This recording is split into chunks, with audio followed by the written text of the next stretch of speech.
All right, it is time for TJRS, the John Riggins Show. It's celebration, good times. Dexter Manley. Hey, I'm happy. The NFC East Division champs. We can't wait to hear Dexter and how he met him at Amtrak or where he celebrated with them last night. Here's Riggo. Yeah, thank you, Todd. Obviously, yes, it is. Everybody is happy. They did make the playoffs. But I have to admit, Dex, I'm going to throw this to you because I'm speechless. And because I don't know, I'm trying to get a grasp of it. It occurred to me on the way over here today. Their season, this accomplishment, is like a Rorschach test. You know, that's the one where you look at ink blots and tell the doctor.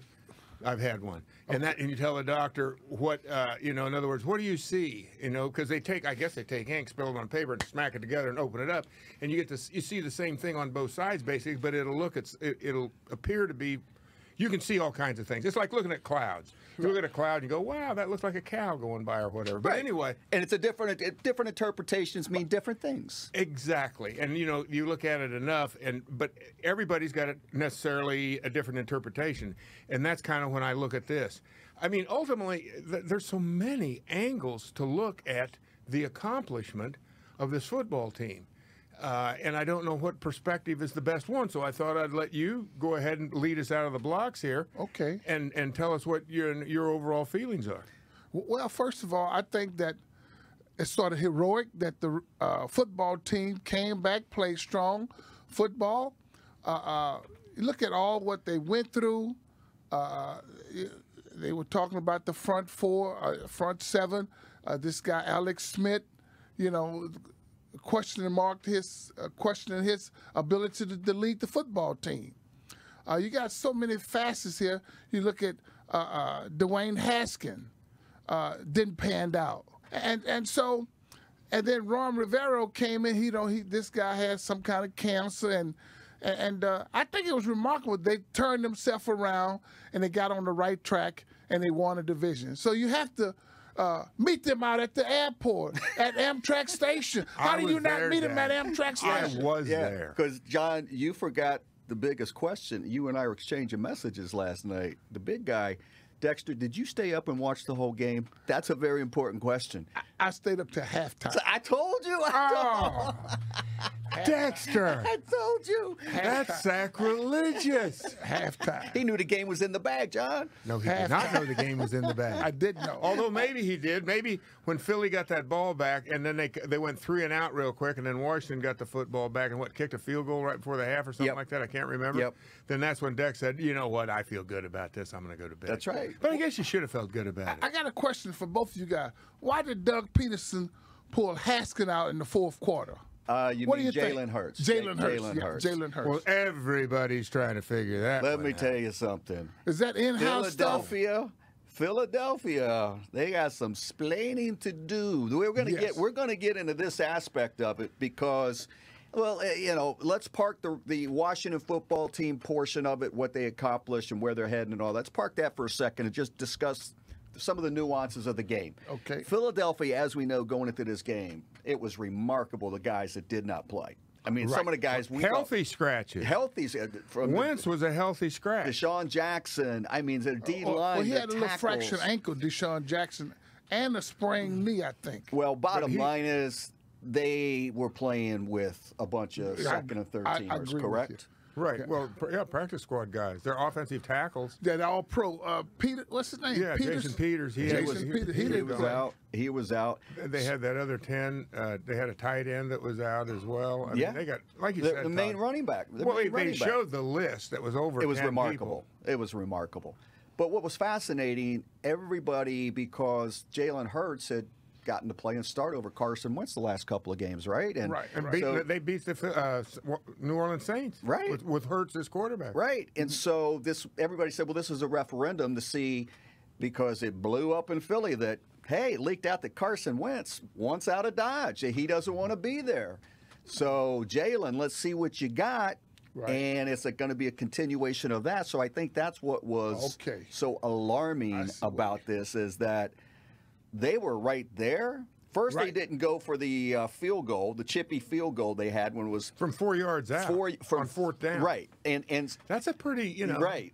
Didn't that get your attention? Oh, you know, you're thinking. I mean, go ahead, keep going, because I'll. So that kind of set it up, in which, you know, that was a chip shot to tie the game, with, I believe, 2 minutes left in the third, and what was astonishing is when Chris Collinsworth will say nary a negative word about anybody or anything on Sunday Night Football. Well, there's smoke, there's fire. And he and Al Michaels were like, was that Sudfeld warming up on the sidelines? Yeah, I thought it was a field goal kicker. Yeah, I didn't know who their field goal kicker was. Right. Yeah. And they're like going, could he be coming in the next series? It was so alarming and halting because, I mean, to be frank, Washington football team, they couldn't stop Jalen. I mean, he marched down on him twice, beat him with his legs twice, passing a little skeptical or whatever. Especially in the first half. But first the quarter, point is that they're saying and trying to explain why this is happening when clearly you had a competitive game. And once Sudfeld got into the ball game, let me tell you something. That guy, the fact that he got to dress in an NFL uniform was staggering. And he hadn't taken a snap since when, Jonathan? 2018. It's been, yeah. So you had all those dynamics coming into play here. Right. And then all the conspiracy theories start. Well, did Philadelphia tank this because now they're going to get the 6th pick in the first instead of the 9th, and Carson Wentz into this? And I'll just wrap it up from my perspective, John, that the most glaring thing to me was you had the perfect opportunity to let Jalen Hurts continue to show you on a primetime game that got flexed in because that was the big deal game, and to see what he had against a team that was fighting for their life and put him in that pressure-packed situation, and you yanked him out. To see who's going to be your backup or third-string quarterback next year? Well, you have to appreciate, you know, what they wrote in the papers here versus what was written in the Philadelphia papers and even the New York papers on what people. That's why I say it's a Rorschach. Yes. As you look at it, it's a Rorschach test, because obviously here people are cheering for the team and they're going to see everything that's positive about the win.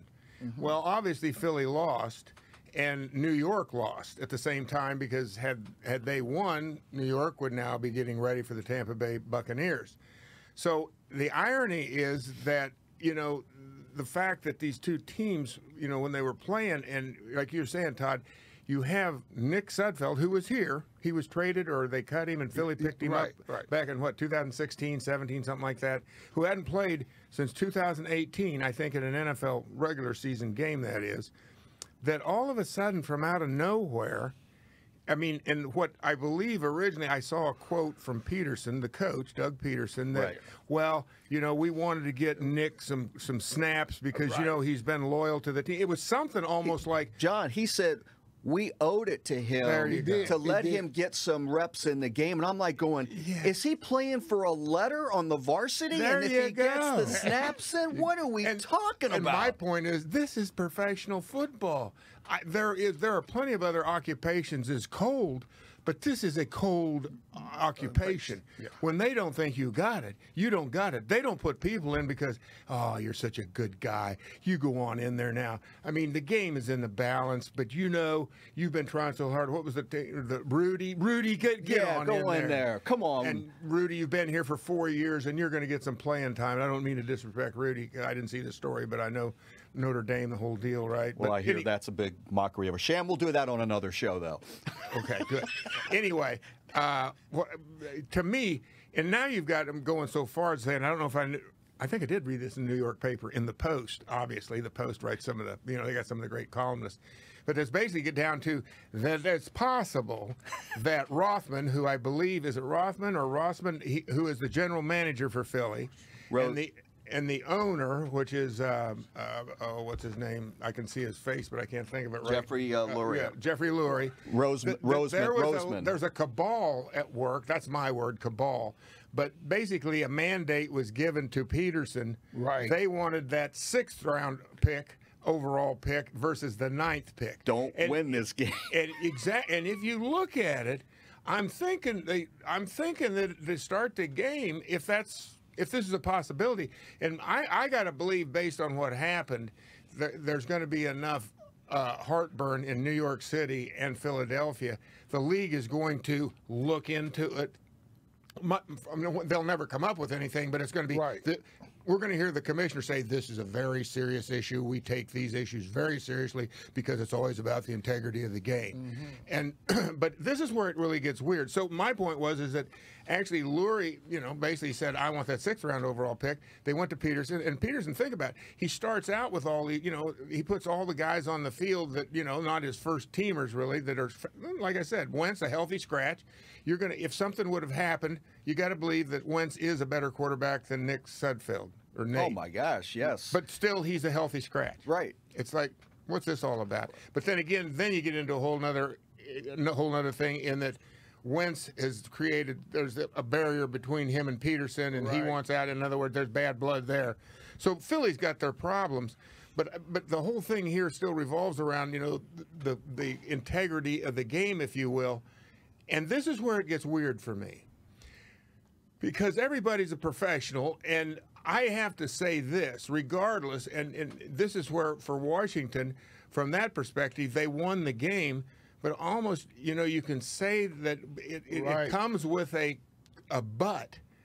Philadelphia didn't give you their best shot. And even with Philadelphia's half shot, in other words, they had their players seemed like they were game. They came to play, which is kind of unusual in some respects. They had nothing to play for. And Washington, on the other hand, once again, you get into that for where they got to win this game. I thought the intensity was equal on both sides, and that seemed odd to me. In fact, you might say that Philly looked like they might have been a little more intense, their players, to a certain extent. I don't know. But I keep going back to this, where you got to be happy that Washington won the game and they got a playoff game, but it's always going to be like with an asterisk because you win in the last game. And that's the thing that'll hang the New York fans up there because they don't feel like. But the point there is you never want to be in a position where, well, I guess they did get in the position they wanted to. I get like New York got into where they needed another team to win. 6 wins. Come on. Well, and yeah, exactly. And then that's the other part of the equation is you go in at 7-9, which guess what? Ron Rivera has won a first-round playoff game at 7-9. I learned last night. I didn't know that. I think Carolina. I forget who they beat in their first round because I think the same thing happened there in the NFC South once upon a time. They had a horrendous division, division-wide, just not good football, and that's what you saw this year in the NFC East. But at the end of the day, I think that still. You got to say it's better than a poke in the eye with a sharp stick. It's better. I mean, had they lost, there was a lot on the line, if you will. And, if you would lose, and this is where it gets kind of strange, does this carry over to next year? I don't think so. I don't think there's anything you get out of this. Because if you look at it, all 4 of those teams, Philly, New York, Dallas, and Washington, they're all still in the same boat. They all were unsteady at quarterback. And, with injuries, I mean, would have Dallas won this division? With Dak? With Dak Prescott, if he wouldn't have gotten hurt. I don't, they had a horrible defense. Maybe their defense, there's so many issues. So it's interesting because this division is poor right now, but I got a feeling they're all going to come around together. So you're going to see a lot. It's going to turn into what they used to call the black and blue division in the NFC North, where I think that these teams are going to be very competitive a year from now because they all finished with basically the similar records. There's hardly a Scotia difference between anybody. But for the most part, you still see that there's players that can play well on this football team, on Washington's football team. You do have some budding stars on defense, I think. So they've got a good thing going on here. And, the only thing you say now is how do they represent themselves in Saturday night's game? I think that's, the next thing you look at. Because that'll be a big test for them. I think Tampa Bay has got a very good defense, I think. Yeah. And certainly, you got a guy that's been in 7 or 8 Super Bowls and has won 6. Lost count. Been on 6 winning teams. They got a quarterback that is pretty familiar with that position. And actually, I'm thinking, Tom Brady, I mean, my little experience with the playoffs, which lasted about 3 years or so, that was it. Where actually after the first year, the second year he felt like, but I can't. Here we are again. I'm thinking he might be yawning by the time he takes the field. He was like, oh, it's just a playoff game. Where's the Super Bowl? That to me is kind of, that was my experience. I don't know about you, Dex, but where you play in, you get all the way up, and the higher up you go and where the games mean the most, I think as a performer, those are the games you look forward to because now you got more people watching. It's all about, I guess that's ego-driven perhaps, but that certainly is what makes it exciting. And I got to ask you this question, Dex, who will you be pulling for? Because you've played for both of these franchises. I did. But my heart is with the Washington football that's pretty team. obvious. I thought that. And I tell you, this is going to be a good test for the Washington defense because you got a guy 43 years old. They have to get after. Is he 43? Is that 43? They have to get after Tom Brady if they want to win and have respect.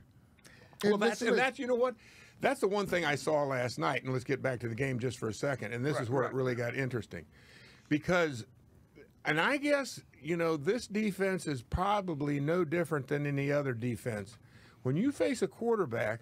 And it kind of gives Tony Dungy some credit, some credence when he said last week or the week before, I just happened to see this somewhere, where he thought when it came to, facing a quarterback, that he ranked Tom Brady the 6th toughest quarterback to go against.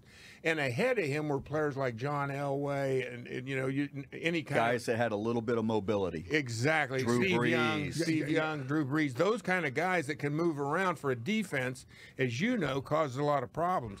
And I give Collinsworth credit. He pointed out something that was really a salient point last night, in that the difference in play, and you could see it happen immediately when he entered the game. When Sudfeld came into the game, all of a sudden, the pass rush of Washington became very apparent. It had been somewhat invisible. It was there, but it wasn't there because Hurts has that ability to wiggle out of stuff and make yards. I mean, they had the pocket. It was all, he was surrounded. Guys were hanging off. He didn't have anywhere to throw the ball to. He didn't have any receivers to throw the ball to.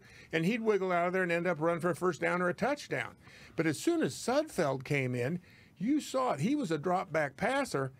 And you saw that then these two young tackles, I don't know how young they were, that were having trouble containing Sweat and Young, when they had Hurts in there, because Hurts was doing so much stuff that he would get him out of trouble. All of a sudden, Sudfeld wasn't even close to being able to do that. And it was an avalanche coming back there after every snap. I mean, Sudfeld had to be asking himself, what am I doing here? I mean, when you say we owed him playing time. We all were. And this is the other part of it, Dex. I don't know how you are. But as a professional and a player, I got to say, if I would have been Nick Sudfeld, I would have been insulted and humiliated that they stuck me into this game at this juncture. If Nick Sudfeld believes that actually he had a chance to give that team a spark, then he needs some counseling, because clearly his skill set did not match what they were up against. It was completely, that game turned so quickly when he went into the game. Right. It was astonishing, because all of a sudden you could see this guy, and he couldn't hold on to the football, and he was running backwards. And yeah, well, one of the things too was that he did something that you would teach ankle biters at that level. You got a ball on the ground. He tried to pick it up and make something out of the play, and of course, Sweat knocked it off the chase, ball, and Young gets the football, which is that is stuff that is just inexcusable.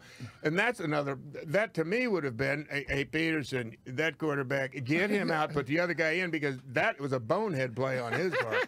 I mean, that's where, coaches will tolerate, as you well know, when you get beat physically. But when mental mistakes, and that's fundamental right there. That's right. Not falling on that football. That's the kind of crap that gets your butt on the sidelines. Yeah. And yet, play on Nick or Nate. What is it? Nate Sudfeld. I think it's Nate. Yeah, it is Nate. So anyway, go ahead, Dex. Would you say, I would kind of respect Peterson outlook, because there's conflict with him and Carson Wentz or higher up. And so they probably want to see what this guy have, Nate, to see, can he carry this football team? Who, Sudfeld? I can't believe that for a second. Nah. They've had him there for too long. To think that this guy's got the chops to play at the highest level. Yeah. And, like I said. I like your expressions, John. Huh? I like your expressions, the chops. Yeah, well, Dexter, he was so bad throwing the ball. I mean, he wasn't even close. He was making Dwayne Haskins look like Sonny Jurgensen. Well, he was uncomfortable because you saw what, and the reason I brought this up originally, talking about the pass rush and all that, which is another thing that Philly figured out about Washington, which we'll get into in a second. But this is the good thing about this game on Saturday. That I will say this now, Washington might, and this is the old thing, they didn't exactly back into the playoffs, but let's face it, at 6, 7, and 9, you're not exactly considered a powerhouse, and they're going against a team that won 11 games and lost 5. Right. This is the perfect guy, Tom Brady, that they could definitely do some damage to this guy if they. But this is all, and this is where you really are going to have to see some guys step up to the next level. You're going to have to see Chase Young and Montez Sweat and Payne, and you're going to see Allen. These guys have to go up to a whole nother level. If they can do that and they can frustrate Brady, I'm going to say this right now. Don't count these guys out. I would be curious, Todd, and it may be early in our podcast to ask you, what are we looking at as far as the guys at the window? Okay, John, since you made all that statement, who you rooting for? You got to go for the Washington football team. Hell, I never played for Tampa, Dex. Okay. Yeah, you're the one that's a double agent. You're the guy that's on the fence, not me, or could potentially be on the fence. I mean, all your fans in Tampa, I mean, if this gets out, Dex, they're going to be crushed. No, I was hanging like the Dwayne Haskins at the place. Okay, so anyway. All right, the boys in Vegas, they've got the opening line. I bet it's not nuts. And when I'd say nuts, you might think that it might be something like Tampa Bay -8, -9. -7.5. I'm getting good at this stuff. You are. Yeah. You are. You've come a long way. See, now that's a tricky. I'm going to tell you something. I got a sneaky feeling Washington might cover this. The only reservation I have on that is they got no offense because they got no quarterback. Well, remember. Here's the. I don't want to take anything away from Alex Smith's heroic season, but he's lost his chops at quarterback. Yeah. And for those people earlier in the season talking about he might be the guy of the future. No way. You got to let these people enough. Quit drinking that stuff, all right? Stay away from, you're drinking lighter fluid or something because you ain't thinking right. I got a comment. Now, Todd Bowles is a defensive coordinator who likes to blitz. He was here, he played here, went to the Jets. He's a blitz kind of guy. And he's Tampa's defensive coordinator. He's a defensive. He gonna blitz this guy, Alex Smith. Well, you saw what the Eagles did to depleted. Let me tell you. You know how many of the defensive starters for the Eagles did play last night, and they were in Alex's face too because they started sending that blitz, especially in the second half. Right. And Alex, he can't move. You can see he can't push off of it. And you can see. And this now you have to take this in consideration. Once again, I would say. There is the weight of the world on his shoulders. Yes. You don't, I mean, literally, kind of sounds weird, but I would not want to be in his shoes, and that's not a pun.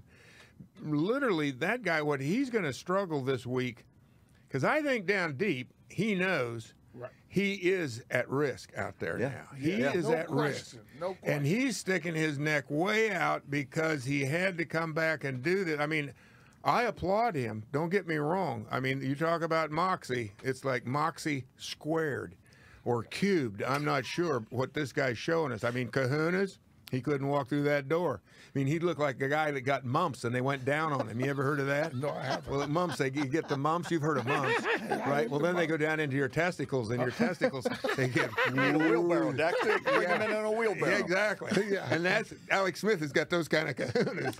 Now, the big guy, not so much. Okay, but now we got to start thinking with our brain a little bit here because now we're in the playoffs. And one thing I learned about you guys in 25 plus years is it's different speed. Different speed. That's where I was different going. animal. Exactly. And, Bruce Arians, he's been around the playoffs in the past. He knows what he's doing, the coach of the Tampa Bay Bucks. And like I said, a lot of this gets down to Tampa's defense. Right. I think. Because I don't know, unless Washington's defense can be so suffocating, but they haven't shown that at any given game. They show flashes of being a suffocating defense, and then all of a sudden they get soft. And I don't want to take anything from Jalen Hurts, this is a young guy. He's a rookie for crying out loud. I mean, he's carving you up for 14 points. It's like, and he's doing it running the football. And hell, that one time they had, I believe they had the linebacker. What's his name? The guy that they just got this year started playing middle linebacker. He's been there. Bostic. Yeah, Bostic was spying on him and still couldn't do anything. That guy's got too much wiggle. He couldn't handle him one-on-one. Yeah, and so I don't know. I mean, originally I kind of felt like, oh, this will be a laugher, actually, and it won't be anybody in Washington. Washington fans won't be laughing. But all of a sudden, I'm starting to change I'm feeling a little bit different about it because a drop-back passer is ideal for this defense. They haven't proven really a guy that, that's got a little wiggle when he runs or can move the pocket around. They haven't really proven that they can contain that guy. And it's a hard job for any defense, so let's not take anything away from him. But the drawback passer, the pass rush, I mean, there's a lot of pressure on those guys, and I think that really that's what this game is going to hinge on that. Because the one thing I feel like I've seen over the years with Tom Brady, you hit him a few times and frustrate him, he starts getting angry. And I don't know where the anger, whether it's angry at his offensive line because he's or the offensive coordinator. Or whoever. Or defensive player touching the man, the king. Exactly. I mean, I think he feels that way, that he's so used to having to, I don't think his uniform was ever washed in New England. He's used to sitting back there playing flag football. I mean, he's a statue. Yeah. But the one thing, John, on this defense, as you said, that they flashed that stat up again last night, and it's an incredible stat. First half defense of Washington. Right. Versus the second half. They're number one in the league shutting teams down in the second half. Right. And it's dramatic, the difference. You can't fall behind and worry about that against Tampa Bay in the playoffs because you don't have the offense to manufacture, so they cannot get off to a slow start. I believe that this game last night, that they had to have a fast start, and they went down the field and scored. First time all season. First time, yeah. First time all season. And I'll tell you another thing. Tampa Bay got a hell of a front four. They got Seuss. They got this guy came from the Giants. Their defense is legit. What's that guy name who blew his hand off with firecrackers? Oh, Jason Pierre-Paul? Yeah, Pierre-Paul. They up and around about in the high 30s and maybe low 40s in total sacks.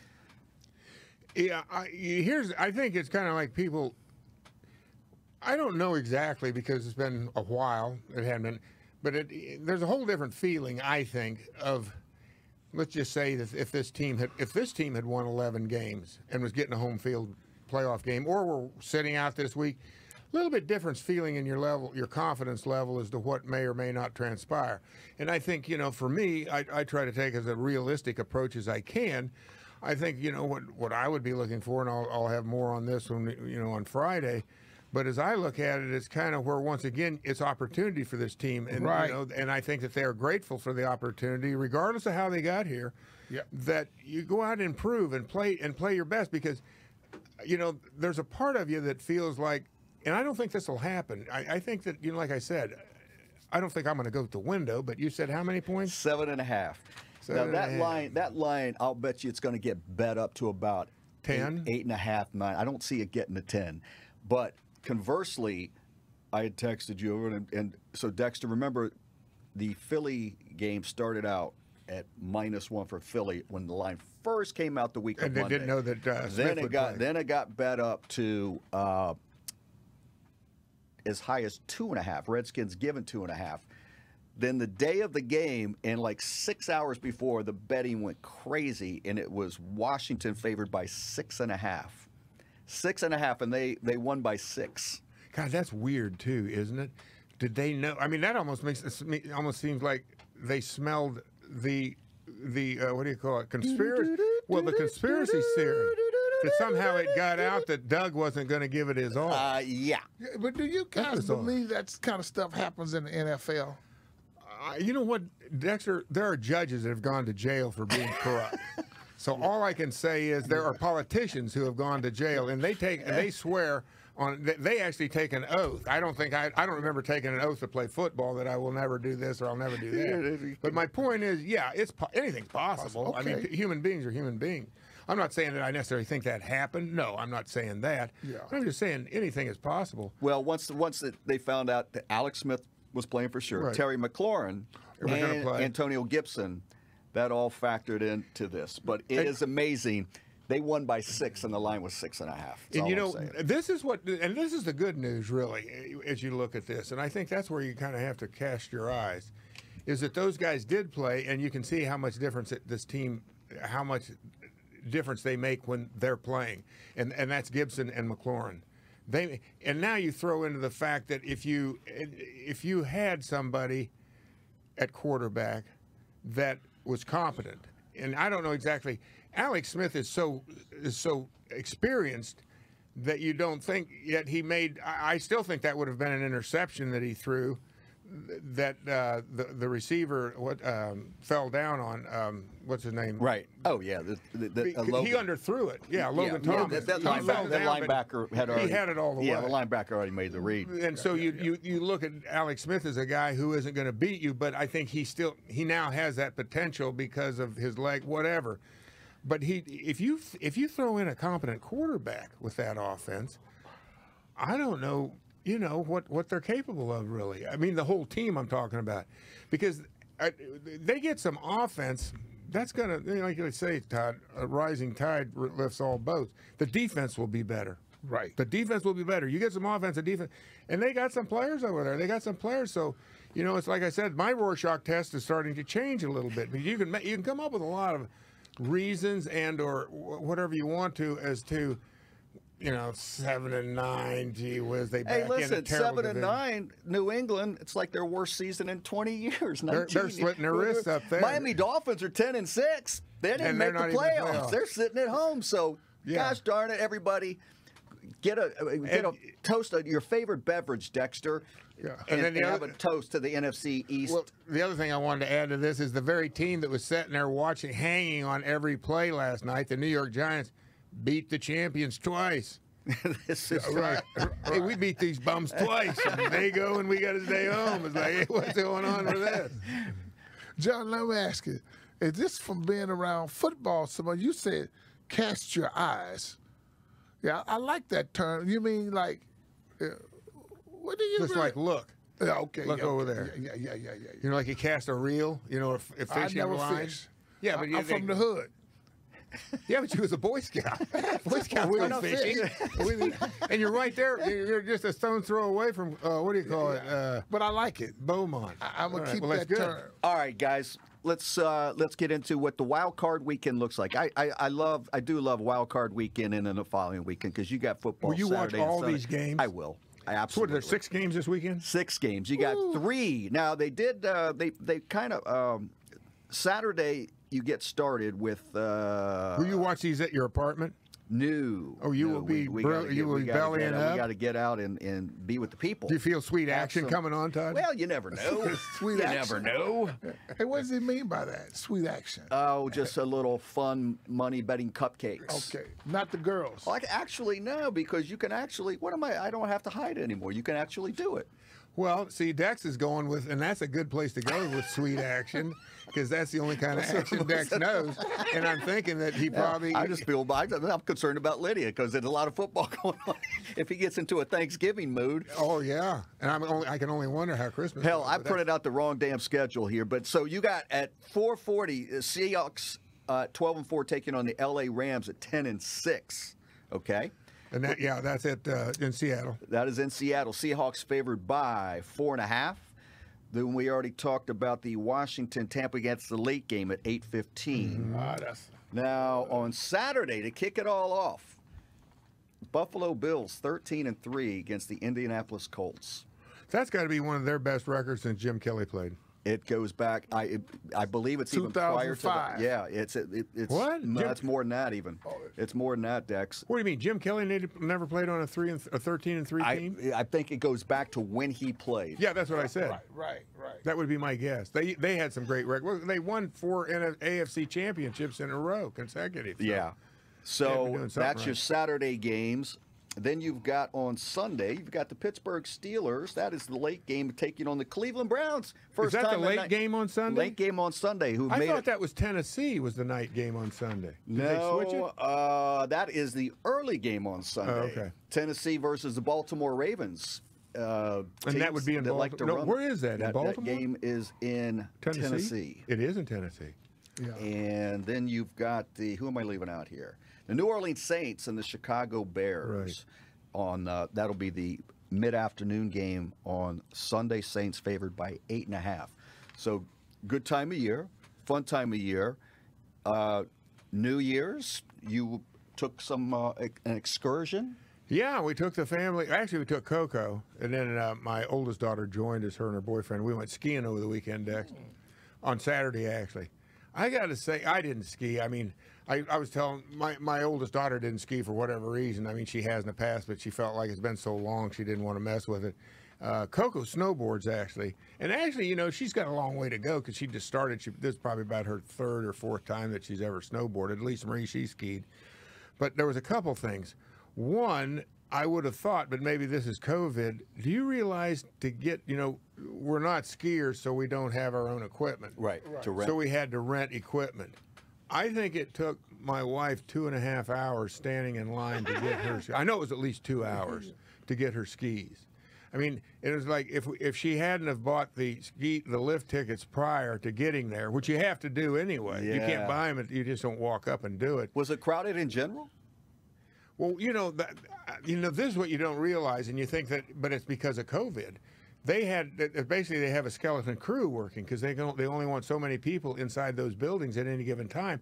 They only let so many people in, and once you get fitted and all that, then you move out. I don't know. It's a combination. I don't ski, often enough to really know for sure how many people are there. It didn't seem like the lift lines were that long, so I would say. Did they have to make snow out there?